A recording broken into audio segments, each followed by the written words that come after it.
Olá, muito boa noite. Estamos de volta para o segundo bloco do Frente a Frente, que hoje recebe o presidente da Associação Nacional dos Delegados de Polícia Federal, doutor Edivandir Paiva. Doutor Edivandir, no primeiro bloco, nós falávamos aqui que o presidente Jair Bolsonaro agiu politicamente ao não vetar dispositivos do pacote anticrime, inclusive esse dispositivo que permitiu aí a soltura do traficante André do Rep. Tivemos também um outro incidente político que acabou tirando o ministro Sérgio Moro do cargo, ele pediu demissão, depois de criticar o presidente por tentativa de interferência na Polícia Federal. Esse caso, inclusive, está em análise no Supremo Tribunal Federal, há um inquérito aberto. Quem é que tinha razão ali? O presidente realmente tentou interferir na Polícia Federal? Então, nós temos um inquérito em andamento, vamos esperar as conclusões, até porque é uma investigação que está em andamento. É necessário que demonstre se houve ou não houve interferência em investigação.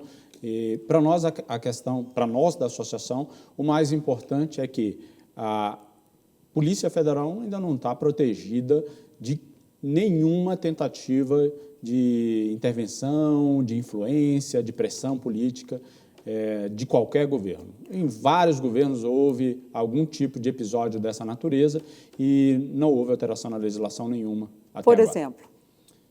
Por exemplo... Um exemplo de tentativa de interferência que o senhor tenha visto em governos passados. Durante o governo de Fernando Henrique Cardoso, houve episódios dizendo que questões tributárias teriam sido escondidas, né, por conta da Polícia Federal a Polícia Federal não teria feito investigações nesse sentido, envolvendo membros do governo.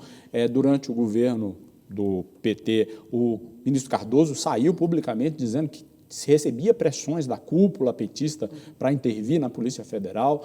Durante o governo Temer... Mas ele não fez qualquer intervenção? Intervenções não são feitas com uma plaquinha "estou intervindo na Polícia Federal". As coisas, se ocorrem, são feitas de maneira sutil. E se são feitas de maneira sutil e inteligente, mais difíceis são de se caracterizar. No governo Temer, houve pressões porque havia uma investigação em cima do próprio presidente.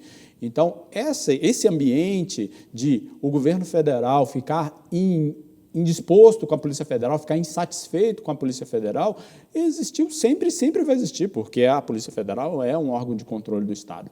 É daí que ela precisa estar protegida contra esse tipo de pressão, que é diferente daquela intervenção física para prejudicar uma investigação. Essas são sutis, dificilmente irá se demonstrar isso. Pois é, inclusive o presidente queria colocar Alexandre Ramagem na direção-geral da PF e acabou colocando Rolando Alexandre, né, um outro delegado, porque deu aquele problema com Ramagem, que acabou que continuou, ele suspendeu a nomeação, com medo que não fosse acolhida, né, pelo próprio Senado e pelo Supremo, e nomeou Rolando Alexandre diretor-geral. Como é que está a relação com o atual diretor da PF? Nos parece que o diretor é um diretor muito trabalhador e alguém que quer o bem do órgão.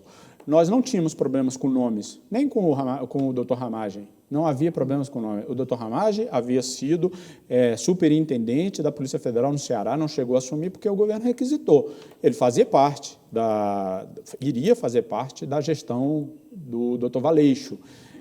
O doutor Rolando era superintendente da Polícia Federal em Alagoas. Então, não é uma questão de nomes, é uma questão de falta de proteção. A Polícia Federal não tem mandato. A Polícia Federal não tem uma escolha por lista, não tem... esses diretores gerais não podem sequer montar em suas equipes se não houver o aval do governo. Eventualmente, geralmente, o governo autoriza, mas se ele quiser vetar um nome ou quiser trocar um nome numa superintendência, ele vai fazer pressão e vai conseguir, mais cedo ou mais tarde, trocar. Por falar em troca, no mesmo dia em que o presidente nomeou o diretor-geral da PF, já houve a troca do superintendente no Rio de Janeiro, onde há investigações que interessam diretamente ao governo. Como é que o senhor viu aquela atitude lá de trocar o superintendente do Rio de Janeiro? Vamos lá, a gente nunca espera que o presidente da República queira trocar superintendente em lugar nenhum, porque é um cargo de quarto escalão em relação a ele. né? A Polícia Federal, o presidente deveria se limitar apenas a nomear o diretor-geral da Polícia, segundo os seus critérios. A gente espera que os critérios sejam melhor definidos em lei, mas ele nomeia e aquele diretor-geral faz a nomeação dos seus cargos internos. Quando um presidente fala de quarto escalão, nos incomoda. Esse ou qualquer outro presidente, né? Então, o senhor viu ali uma interferência direta do presidente nessa questão do Rio de Janeiro? Eu não vou entrar na especulação por que ele queria trocar. Efetivamente, ele queria porque houve essa declaração pública de troca. E quando houve essa declaração pública de troca e a Polícia Federal, por meio do seu diretor-geral, disse não, quem vai para lá é outra pessoa, houve um embate em que nós preferimos que esse embate seja sempre, em qualquer governo, decidido em prol da Polícia Federal e do diretor-geral da Polícia Federal. E no caso foi dirigido em prol da PF? Nesse caso, a troca na época não houve a troca, né? Quer dizer, foi tirado, mas não entrou quem o presidente tinha indicado. Claro. Depois de um tempo, houve a troca do próprio diretor-geral da Polícia Federal e o nome que tomou posse no Rio de Janeiro, Dr. Tássio Musi, é um nome muito bem quisto e bem visto internamente. É um profissional muito bom, mas efetivamente a troca houve. O que eu quero dizer é o seguinte, quando o presidente da República quiser trocar, ele vai trocar mais cedo ou mais tarde, porque a legislação vai permitir fazer isso. E aí vamos ficar questionando? Trocou por quê? A Polícia Federal está agindo porque o presidente quer ou não está? Essa especulação, essa dúvida, gera problema na credibilidade da Polícia Federal, vista pela sociedade ou não como uma polícia de Estado. E é isso o ponto central da necessidade de proteção da Polícia Federal. Porque a Polícia Federal tem uma avaliação muito boa, né, perante a população, né? Foi arranhada aí depois dessas trocas, não? Espero que não. A Polícia Federal, nos últimos anos, vem estando ali em primeiro e segundo como a instituição de maior credibilidade junto à população. Espero que nós tenhamos conseguido demonstrar à sociedade que a Polícia Federal necessita de autorizações legislativas, de mudança na legislação, mas mesmo não tendo, nós fazemos força para que ela continue fazendo o trabalho de Estado. Eu costumo dizer, a Polícia Federal faz uma polícia de Estado na marra, porque todos os governos têm a preocupação ali com a atuação da Polícia Federal, que muitas vezes envolve integrantes ou inimigos. Mas o governo não faz parte ali das atribuições do presidente da República escolher esses cargos da Polícia Federal? Porque toda vez que a gente vai falar qualquer coisa, que a imprensa faz qualquer crítica, aí já sai, não, mas isso faz parte ali da atribuição do ministro da Justiça escolher, é o presidente da República quem indica, é isso mesmo, é assim, acabou. Vamos continuar assim, com o presidente sempre nomeando quem ele quer para os cargos? É isso que a gente precisa decidir.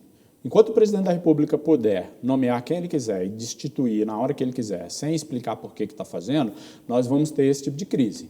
Por quê? Não é só o presidente Bolsonaro. Todos os presidentes vão ser questionados. Você está trocando por quê? Você está está com interesse na Polícia Federal? É investigação que está querendo prejudicar? É outro tipo de interesse? Esse tipo de dúvida já causa um prejuízo à instituição. Então, nós temos remédios para isso. Nós temos a PEC que define mandato, nós temos uma possibilidade de apresentar uma lista, precisa ser tríplice, pode ser 10 nomes apresentados ao presidente da República, dos delegados que estão mais preparados. Mas hoje não tem nenhuma legislação para isso, né? Não tem nada disso. Hoje ele pode fazer do jeito que faz hoje. O presidente está agindo ilegalmente? Não, ele não está agindo ilegalmente, está agindo dentro da legislação. A pergunta é, essa legislação está protegendo o Estado? Está protegendo a Polícia de Estado? Eu digo que, por enquanto, não. Voltamos àquela questão também de André do Rep, né, que foi solto dentro da lei. Sim, foi solto né? dentro da lei. Não dá para dizer que não cumpriu a lei. Foi solto dentro da lei. Mas, algumas vezes, as leis também precisam ser revistas. No caso da questão do mandato da Polícia Federal, o senhor falou que tem uma proposta de emenda constitucional tramitando no Congresso, né? Em que pé que está isso hoje? Está esperando a vontade política de realmente ser discutida, de ir para uma comissão especial, discutir os seus termos. Já passou, pelo menos, na Comissão de Constituição e Justiça? Nem a PEC do mandato, que está no Senado, nem a PEC da autonomia da Polícia Federal, que confere autonomia administrativa e financeira para a Polícia Federal, nenhuma das duas passaram pela CCJ ainda. E Peraí, uma está no Senado e outra na Câmara. a PEC da Autonomia, 412, está na Câmara e a PEC 101 de 2015 está no Senado. Quanto tempo que esses projetos estão? A do mandato é até mais recente, de 2015, mas se fala de mandato há muito tempo.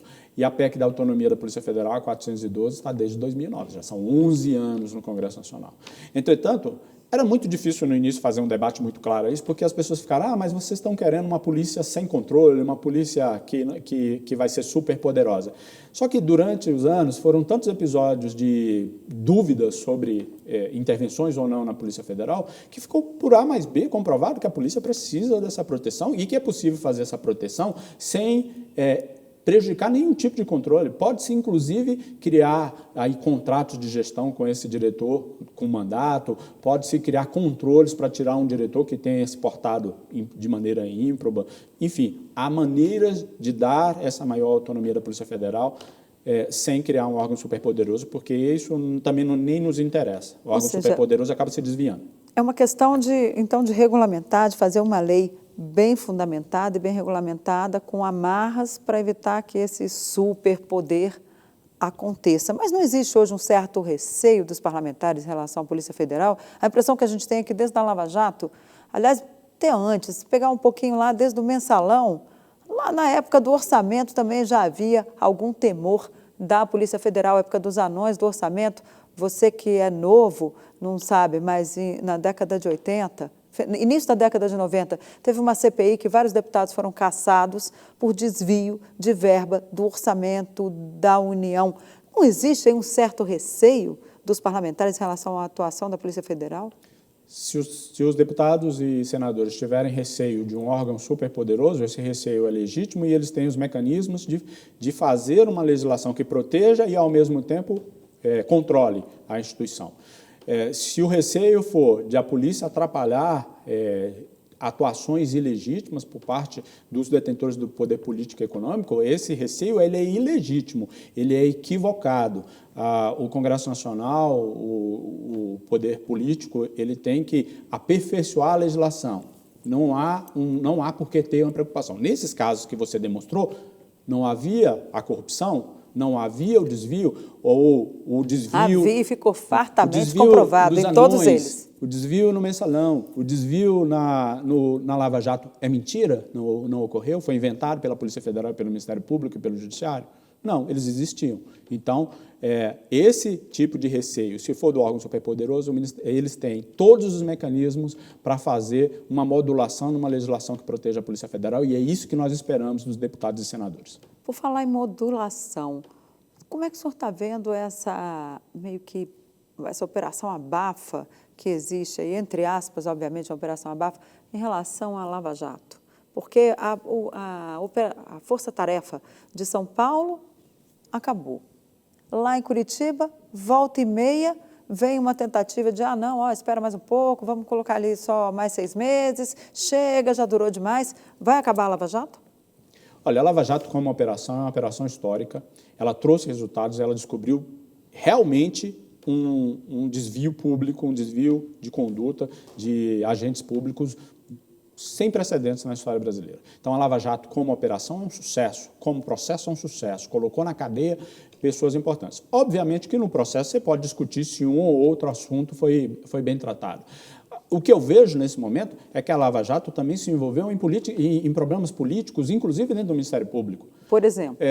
Briga interna, briga por poder interno, briga se a Lava Jato deve ser permanente, se a Lava Jato ficou mais importante do que a Procuradoria-Geral da República. Enfim, brigas internas que acabam prejudicando a Lava Jato em si. Mas não é um problema da Lava Jato, é um problema interno que o Ministério Público deveria resolver. Só que há o oportunismo. Pessoas que foram prejudicadas pela operação, que não têm interesse no combate à corrupção, se aproveitam dessas crises, dessas discussões, para tentar minar o combate à corrupção e ao crime organizado no país.